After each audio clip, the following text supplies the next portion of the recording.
In this video, we're going to explore what happened to Ted Faro after the apocalypse in Horizon Forbidden West. We'll examine evidence discovered in his bunker in conjunction with information we learned in Zero Dawn as well, and put all the pieces together to solve one of the biggest mysteries of Horizon. Keep watching to see it all. What's up, everyone? Big Dan here. I make videos about RPGs and action games like Mass Effect, Dragon Age, and Horizon. If that's your cup of coffee, hit that subscribe button and turn on notifications so you don't miss any new videos. Without further ado, let's dive right in. In Horizon Zero Dawn, one of the biggest mysteries was what happened to Ted Faro after the Faro robot swarm overtook the planet. We learned of Elizabeth Sobek's fate in the first game, but what happened to Ted Faro was a huge mystery, until Forbidden West came out. During the quest, Faro's Tomb, we can discover a series of audio and text logs that shed light on Faro's life after the apocalypse. Once it was clear there was no way to deactivate the Faro robot swarm, Ted had a massive bunker constructed underneath San Francisco, complete with its own geothermal reactor. He invited a scientist, a spiritual counselor, and a series of, lady friends to ride out the end of days in this luxurious bunker with him. There are two plot lines we can follow through audio and text logs we find scattered throughout Faro's bunker. One, the mysterious deaths of Ted's bunker buddies, and two, Ted's search for immortality.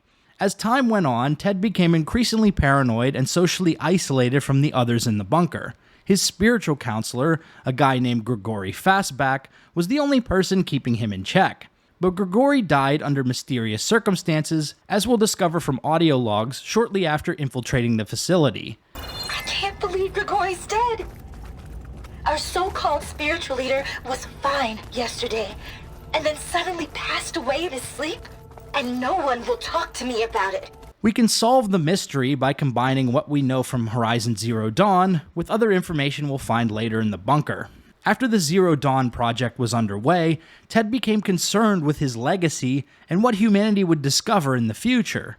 So he took it upon himself to wipe out the Apollo database, which Zero Dawn had constructed as an archive of all human history, scientific achievement, and culture that people in the future could use to learn from their mistakes and rebuild. Under a thin guise of humanitarian concern for the people of the future, Ted Faro deleted the Apollo database and all of its known backups. Knowing that the Zero Dawn leadership wouldn't stand by his actions, he killed them all to prevent any chance for the reconstruction of Apollo. While Ted clearly had sociopathic, even psychopathic tendencies, I do believe this action weighed heavily on his conscience at the time. Just listen to the way his voice stutters and cracks during his final conversation with the Alpha leaders of Zero Dawn. Alpha personnel. Sorry to alarm you, but I need you to listen, okay? To what I'm about to say.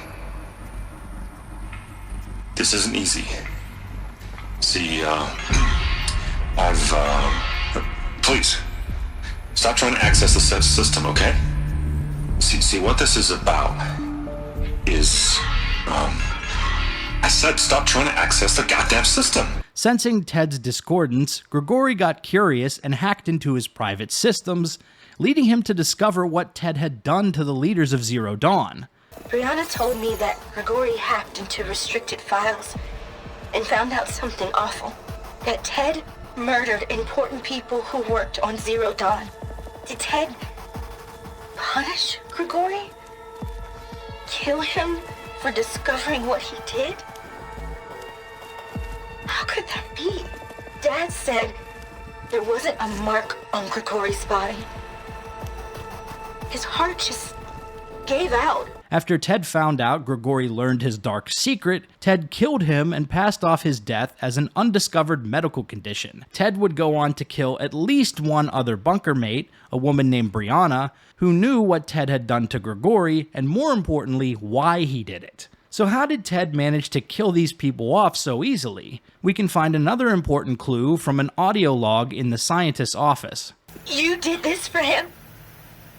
Please, you put, scan the off device. switches in everyone's heads? Kenya, you mustn't judge me. I had no choice. If I said no, what would he do to us? What would he do to you? Now this is science fiction, so we have to stretch our beliefs a little bit, but basically Ted had his scientist install kill switches in the other people living in the bunker so that he could essentially just stop their heart and kill them at will if he chose to do so. Fearing for his daughter's safety, the scientist complied and installed the kill chips in everyone. But this was not the only project Ted had him working on. The scientist was also tasked with developing a gene therapy treatment that would make Ted Faro immortal. Ted desired to survive the robot apocalypse and live to see humanity reborn. This gene therapy came at a cost though, as we learn from the scientist's journal. How can I explain to him that you really can't prove an organism has achieved immortality in a day, a week, or even a year? He goes on to detail the gene therapy treatments that he is administering with Ted. Here's the most important line. With each treatment, his cells regenerate more effectively. At this point, I don't think they're aging at all. But mutations keep popping up, and each one has to be treated individually. After scanning the medical chair in the center of the lab, Aloy explains to the Quen what Ted was trying to achieve here. Did the data explain what Faro used this device for? I think he was undergoing treatments to live longer. A lot longer. Really? Could he still be alive? Don't be foolish. Well, actually, he is still alive after all, my guy. When Aloy finally makes it to Ted Faro's office and downloads his Omega clearance, we can listen to his final audio log and discover what happened to Ted and his scientist afterwards. But I guess I've been alone since this whole thing began. Alone in bearing the burden. For the past. For the future. Same old Ted. No matter who dies, he's the one feeling sorry for himself. Liz's future. Liz's children. Someday they'll come, and I'll be here to greet them. Some now said my aging has stopped altogether. If anything, my cells are replenishing faster than normal. I just need some time for the mutations to calm down. Time. And energy.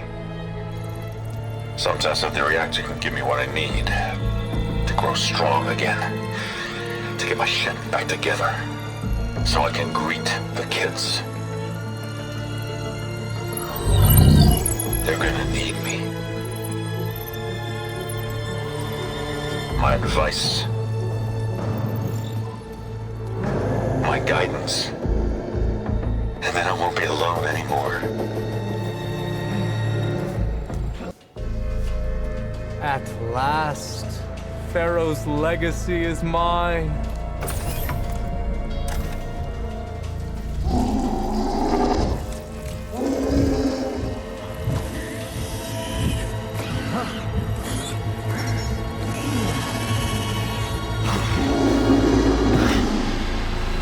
Is that? It's him. So to sum it all up, Ted Faro underwent gene therapy to make himself immortal, but the process was sloppy and led to severe mutations. Ted harnessed energy from the geothermal plant, don't ask me how, to quote-unquote get his shit together. This transformed him into some kind of living monstrosity, alive but no longer human as we know it. Guerrilla Games leaves it up to our imagination, and I like to think he looks like one of those abominations from Dragon Age Origins. So there you have it. What happened to Ted Faro in Horizon Forbidden West? If you like this video, be sure to subscribe to Big Dan Gaming for more Mass Effect and Horizon videos. Shout out to all the channel members for supporting my content. Until next time, this has been Big Dan. I should go.